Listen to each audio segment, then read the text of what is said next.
네, 우리 말씀 보도록 하겠습니다. 자, 오늘은 에베소서 2장으로 가겠습니다. 야, 너희들 이렇게 하면 얼굴 보이니?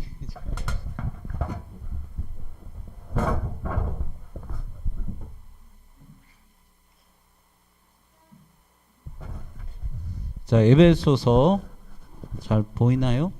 에베소서 2장이에요. 2장 19절부터 22절까지 말씀 볼게요. 자, 목사님이 가지고 있는 성경책으로는 신약 아, 나 진짜 얘네들 케미가 너무 재밌어요. 혜연이랑 예진이랑. 자, 에베소서 2장 19절부터 22절까지인데 4절의 말씀입니다. 4절의 말씀이어서 목사님하고 같이 한번 읽도록 하겠습니다. 19절부터 읽습니다. 시작. 그러므로 이제부터 너희는 외인도 아니요 나그네도 아니요 오직 성도들과 동일한 시민이요 하나님의 권속이라. 너희는 사도들과 선지자들의 터 위에 세우심을 입은 자라. 그리스도 예수께서 친히 모퉁이 돌이 되셨느니라. 그의 안에서 건물마다 서로 연결하여 주 안에서 성전이 되어가고 너희도 성령 안에서 하나님이 거하실 처소가 되기 위하여 그리스도 예수 안에서 함께 지어져 가느니라. 아멘. 다시 한번 기도합니다. 사랑이 많으신 하나님, 거룩하신 하나님 아버지의 말씀 앞에 섭니다. 말씀을 주님 한 귀로 듣고 한 귀로 흘려버리는 것이 아니라 말씀 때문에 내 마음이 찔리고 그 변화된 심령 때문에 한 주간을 살아갈 수 있는 힘을 얻는 이 시간이 될 수 있도록 인도하여 주시옵소서. 하나님 아버지의 말씀 앞에 설 때 두렵고 떨림으로 섭니다. 하나님, 그 경건한 마음 주님 이 예배의 자리가 끝날 때까지 쭉 우리 마음 가운데 새길 수 있도록 인도하여 주시옵소서. 주님 말씀하시옵소서. 저희가 듣겠나이다. 감사드리며 예수님의 이름으로 기도하옵나이다. 아멘. 자, 오늘은 예배 시리즈, 이제 지난주에 설명을 드린 것처럼 이제 예배 시리즈로 한 6주 동안 우리가 좀 말씀을 살펴보려고 합니다. 한 6주 정도 되면은 거의 연말 정도 될 것 같아요. 한 11월 정도 넘어갈 것 같은데 또 그때는 저희가 또 우리 고3 선배들 위해서 이렇게 또 이제 집중해서 말씀을 나누고 또 기도를 해야 되는 시간이기 때문에 어떻게 보면은 이제 연말, 이제 올해 마지막에 이제 예배에 대해서 한번 다시 짚고 넘어가는 것이 좋을 것 같아서 말씀을 예배에 대해서 한번 좀 배워보려고 합니다. 자, 오늘은 두 번째 시간이에요. 예배의 핵심에 대해서 우리가 말씀을 나눌 텐데, 최성쌤, 제 이거 마이크 조금만 줄여주세요. 자, 7번 마이크만 조금 줄여주시고요. 자, 오늘은 네, 너무 많이 자, 잘 들려요? 아, 네, 그럼 됐습니다. 네. 오늘은 특별히 목사님이 두 단어를 사용을 할 거예요. 예배를 사용할 거고 교회라는 단어를 사용할 건데 이 두 가지를 혼용해서 사용을 하지는 않겠습니다. 거의 동일한 단어로 같은 의미로 사용을 할 거예요. 왜냐하면은 이 교회라는 것은 믿음을 가진 공동체의 의미이고 그리고 이 교회 안에서 동일한 믿음을 가지기 위해서 예배를 드리는 것이기 때문에 교회와 예배는 동일한 단어로 사용을 하도록 하겠습니다. 자, 원래 이 교회라는 단어가 이제 라틴어로 말을 해도 에클레시아고 헬라어로 말을 해도 에클레시아예요. 무슨 의미냐면 하나님을 예배하는 사람들의 모임 혹은 공동체라는 의미를 가지고 있습니다. 그래서 우리 교회 이름이 뭐죠? 교회 이름 모르고 다니는 건 아니겠지? 자, 우리 교회 이름은 춘천성광교회입니다. 그런데 원래는 교회라는 이름을 사용해서는 안 되고 뒤에 교회당 혹은 예배당이라는 이름을 가지고 사용을 해야 돼요. 그래서 정확한 명칭으로는 저기 우리 교회 본당에는 춘천성광교회 교회당 아니면 예배당이라고 기록되어 있습니다. 기록되어야 되는 것이 맞습니다. 자, 목사님이 이번에 이제 성지순례 갔는데 그 손양원 목사님이 여수에서 세우신 그 이제 병원 그리고 그 이제 교회가 있는데 애양원 병원이에요. 나병 환자를 위해서 세우신 그런 병원인데 그 병원 뒤쪽으로 쭉 가다 보면은 네, 이제 교회가 나옵니다. 애양원 교회가 나오는데 거기에 처음 이렇게 들어가는 입구에 뭐라고 적혀 있냐면 이렇게 적혀 있어요. 네, 잘 안 움직이네요. 그것 좀 늘려주시겠어요? 네, 이 잘 보여요? 잘 보이나? 잘 안 보일지 모르겠지만 제일 들어가는 입구에 애양원 예배당이라고 되어 있습니다. 원래 교회 편말은 이렇게 되어야 되는 것이 맞아요. 왜냐하면 교회는 좀 전에 말씀드린 것처럼 믿음의 공동체, 예수 그리스도를 믿는 저와 여러분들의 모임, 이 모임이 교회이기 때문에 원래는 저렇게 예배당으로 말을 해야 됩니다.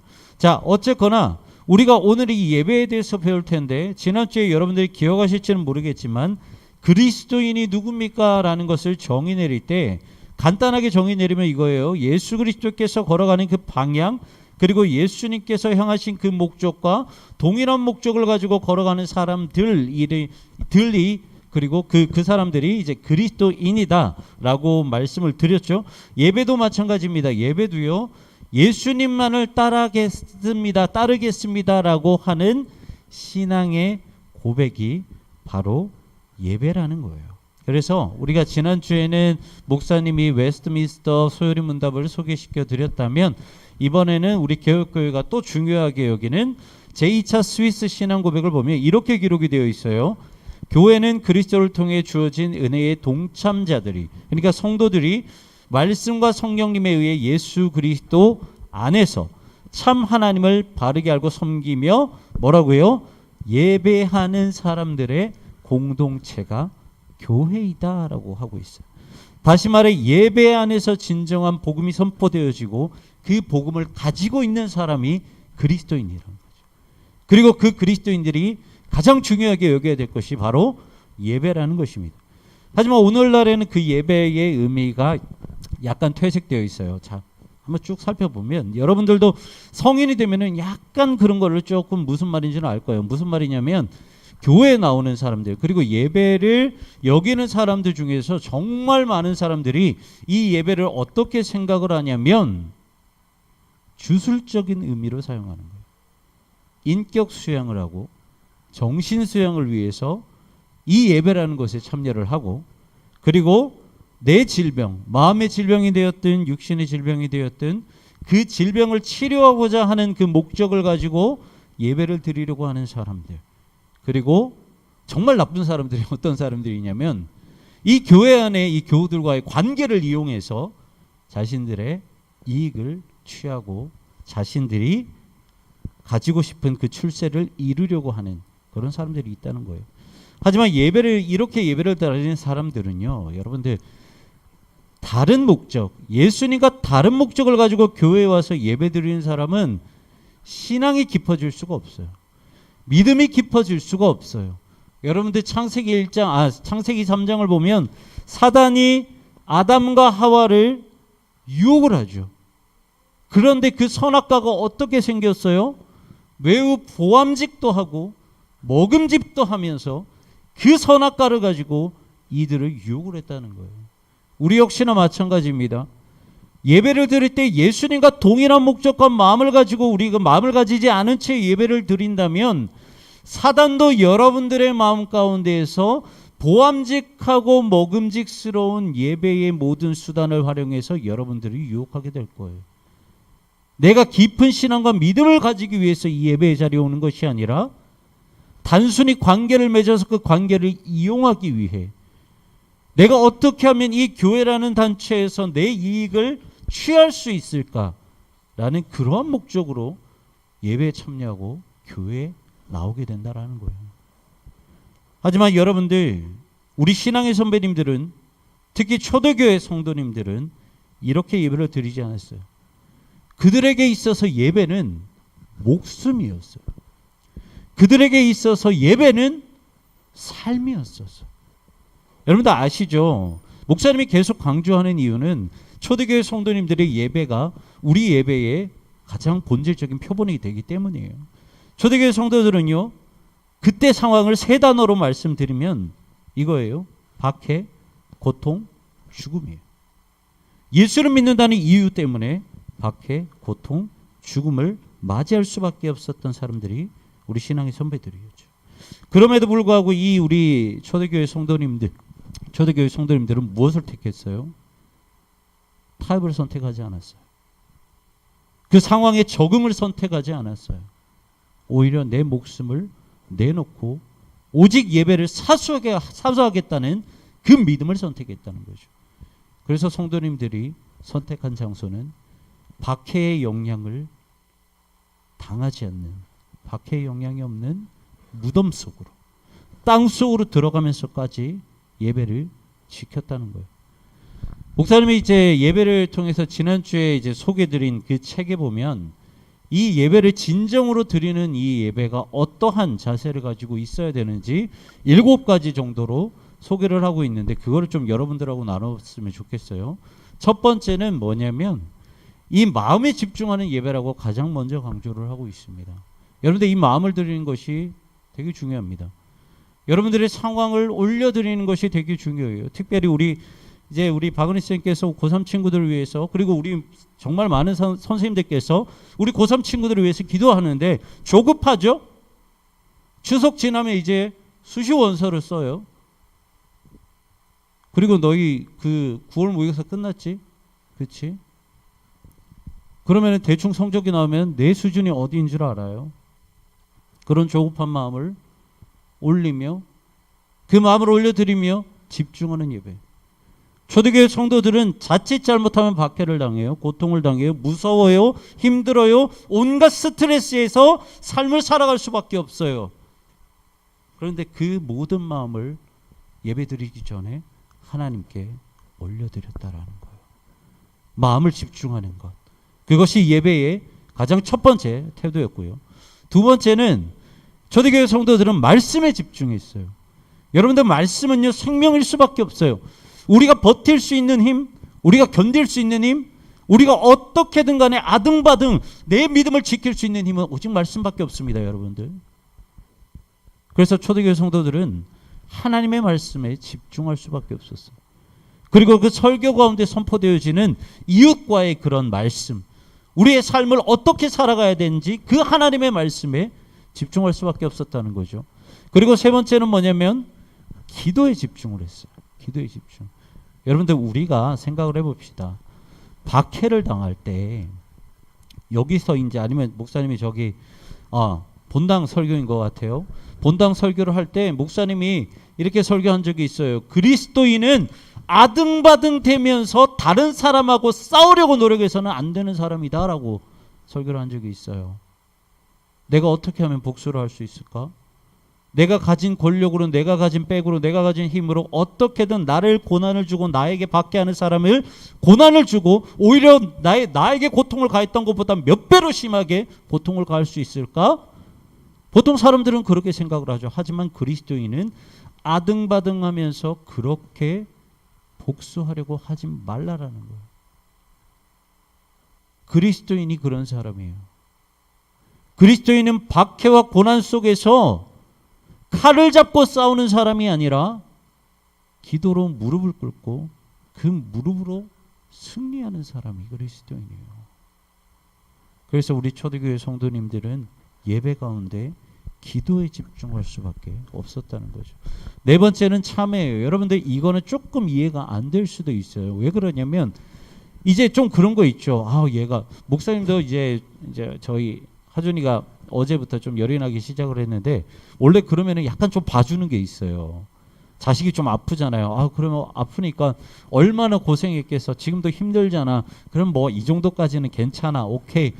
어느 정도 조금 마음은 좀 이렇게 넓혀서 허용 범위가 좀 넓어지기는 해요. 아프니까. 그런데 여러분들, 이 신앙에 있어서는 그게 소용이 없다라는 거죠.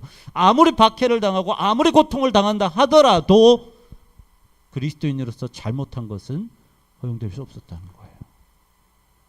그 믿음이 변질되기 때문에 그것에 있어서는 허용이 안 됐다는 거예요. 아무리 힘든 상황이었다 하더라도. 그래서 초대교회 성도들은요, 예배 가운데 나와서 자신의 죄를 고백할 수밖에 없는 거예요. 여러분들, 내가 지금 죽게 생겼는데 내 죄를 고백한다라는 자체가 여러분들 쉬울 것 같을까요? 하나님을 원망하고 이 상황을 원망하고 하나님 어떻게든 이 상황을 역전시켜 주세요라고 고백을 하고 기도를 하는 게 쉬울까요? 아니면 내 죄를 고백하는 것이 쉬울까요? 상황을 올려드리며 짜증내고 불평하는 게 더 쉬워요. 그런데도 내가 하나님 아버지 앞에 성결하지 못하는 그 작은 죄가 있더라도 우리 신앙의 선배들은 고통의 상황 가운데서도 그걸 고백했다는 거죠.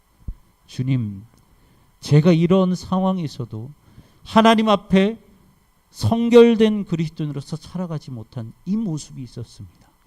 이 예배 자리 가운데에서 고백하며 나아가오니 저의 죄를 용서하여 주시옵소서. 말도 안 되는 상황이지만 그런 상황에서 참회를 했고 해결을 했다는 거죠. 그렇기 때문에 그 다음에 무엇이 있게 되었냐면 바로 신앙 고백을 할 수 있다는 거예요. 여러분 이거 잘 들어요. 목사님이 여러분들에게 정말 강조하면서 했던 그 말씀이 있어요. 뭐냐면 우리가 받은 은혜, 우리가 누리고 싶은 그 은혜, 하나님께 받고 누리고 싶은 그 은혜가 있다면 반드시 회개가 있어야 됩니다. 회개 없는 은혜는 있을 수가 없어요. 내 안에 있는 죄를 하나님 아버지 앞에 고백하지 않는데 나에게 어떻게 은혜가 와요? 우리의 죄 때문에 은혜는 막히게 됩니다. 그런데 왜 회개 때문에 우리가 은혜를 누릴 수 있게 되냐면 바로 이것 때문이에요.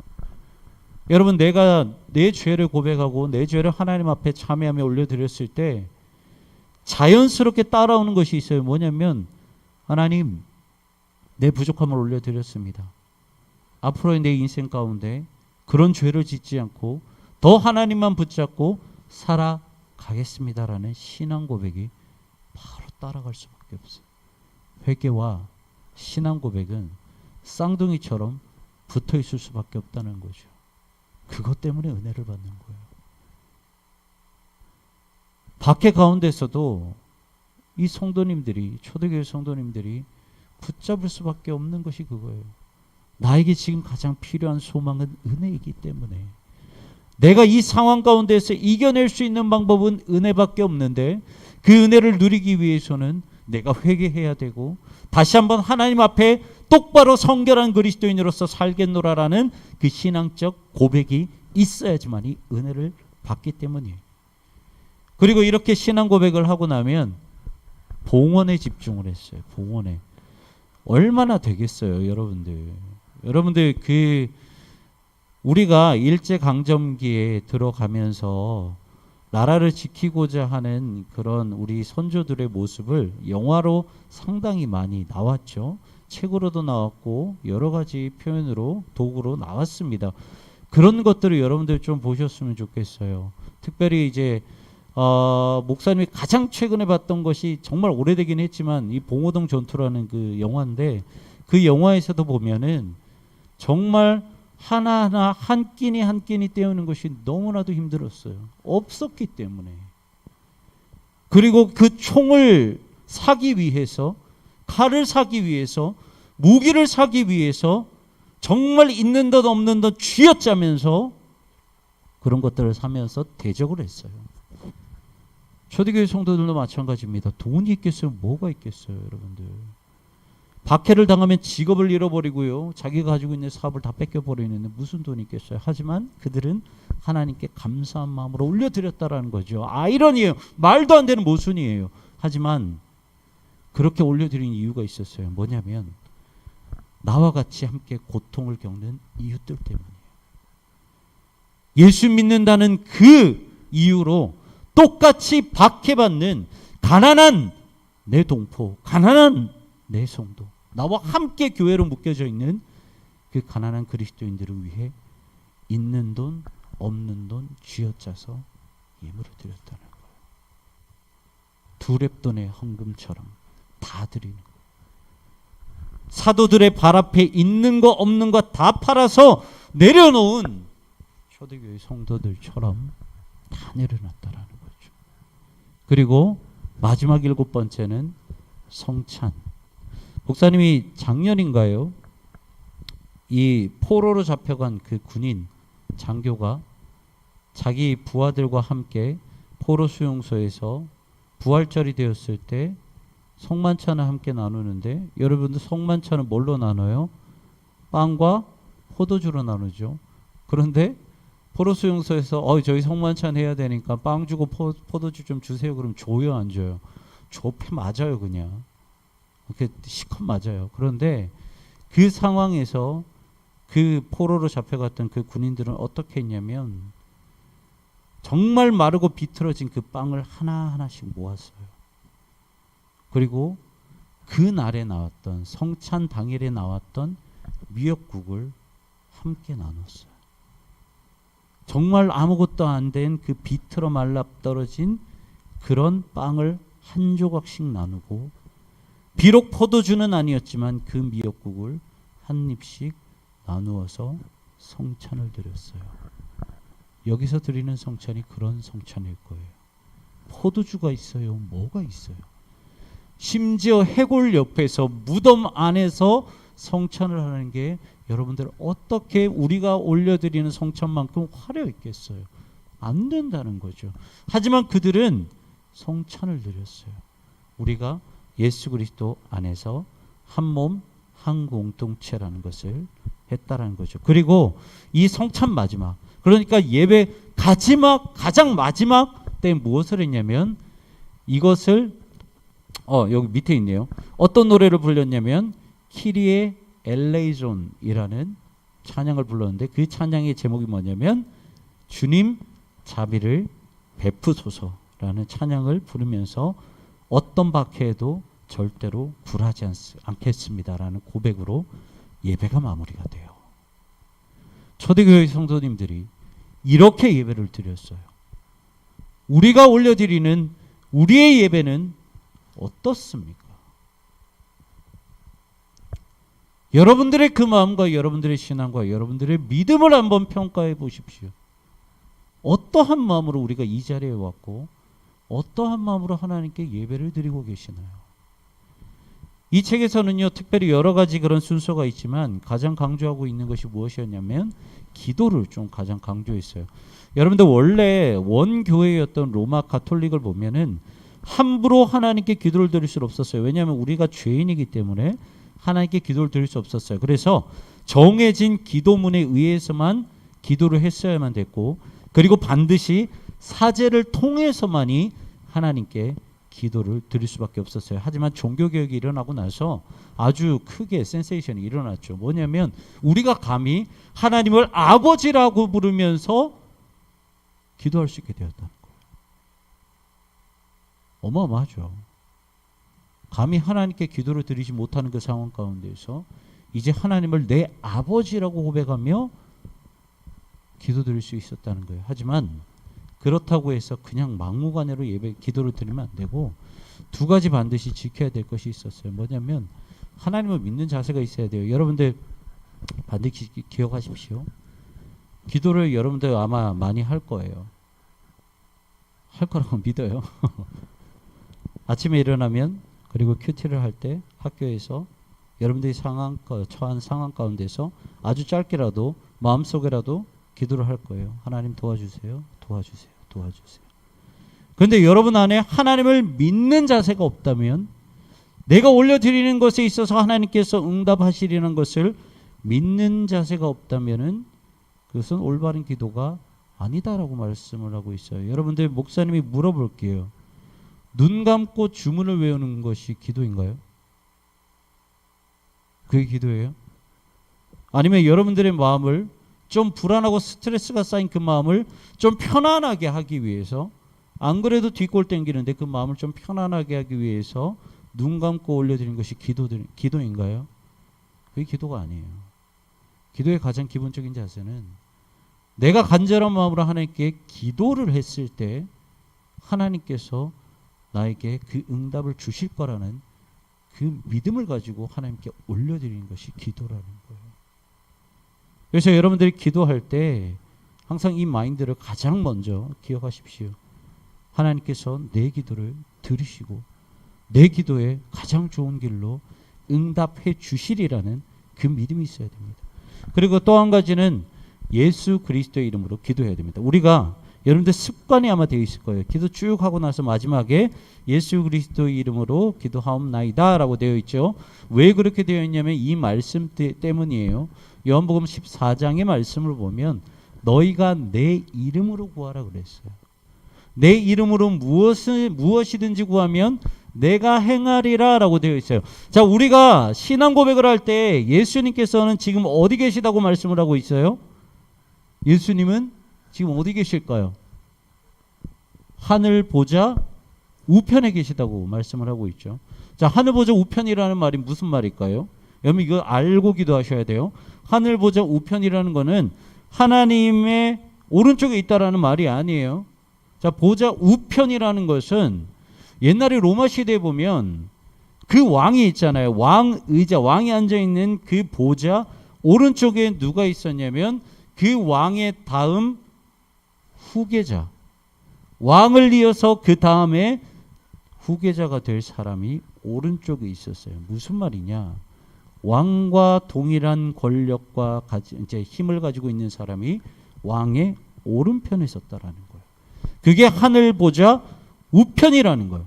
예수 그리스도께서는 하나님과 동등한 관계, 동등한 능력을 가지고 계시다는 거죠. 그리고 또 중요한 것은 예수님은 우리를 위해 십자가에 달려 돌아가셨다는 거예요. 그래서 예수님은 우리의 무엇이 되냐면 우리의 중보자가 되시는 거예요. 우리가 예수 그리스도의 이름으로 기도를 올려드리면 예수 그리스도께서 우리의 중보자가 되셔서 하나님께 그 기도를 올리신다는 거예요. 중보자 되시기 때문에. 그래서 기도는 하나님을 믿는 자세로 여러분들 기도를 드리셔야 되고, 그리고 오직 예수 그리스도의 이름으로 기도를 해야 합니다. 여러분 우리가 이 기도하기 전에 아까 했던 찬양 한 곡 했으면 좋겠습니다. 예배합니다. 찬양했으면 좋겠는데요. 자, 악보 좀 주시고요. 여기 가사가 여러분들 저 최성수의 가사 띄워주세요. 아주 심플해요. 심플한데 이 안에 모든 의미가 다 들어가 있어요. 완전하신 나의 주, 그렇죠? 내가 믿음의 길로 고백을 하는 거죠. 믿음으로. 그리고 의의 길로 나를 인도하소서. 어떠한 박해와 어떠한 것에도 불구하고 성결함으로 나를 인도하시옵소서라는 의미예요.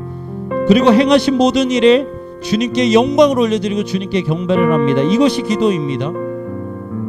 그리고 그 하나님, 그 영광의 하나님께서 박해와 고통 상황에서 나를 다스려 주시옵소서. 그리고 마지막에 뭐라고 합니까? 예배합니다. 찬양합니다. 주님 홀로 높임을 받으시옵소서. 이게 이 찬양의 고백이에요. 여러분들 얼마나 멋있습니까? 여러분들의 마음 가운데서도 우리가 비록 박해와 고난을 당하지는 않지만 여러분들의 상황 가운데서도 우리 초대교회 성도님들, 초대교회 신앙의 선배들처럼 그 정말 아름다운 그 예배가 여러분들의 삶이 되기를 소망합니다. 정말 목숨을 걸고 복음을 지켰던 그 예배, 그 그리스도인이 여러분들이 되시기를 축복합니다. 무너져가고 있는 이 나라, 이 땅, 이 세상의 교회 가운데 여러분들이 귀한 주춧돌이 되기를 소망합니다. 이 시간 우리가 찬양을 하면서 고백했으면 좋겠어요. 그리고 이 예배의 가사, 그리고 오늘 말씀을 가지고 함께 뜨겁게 기도했으면 좋겠습니다.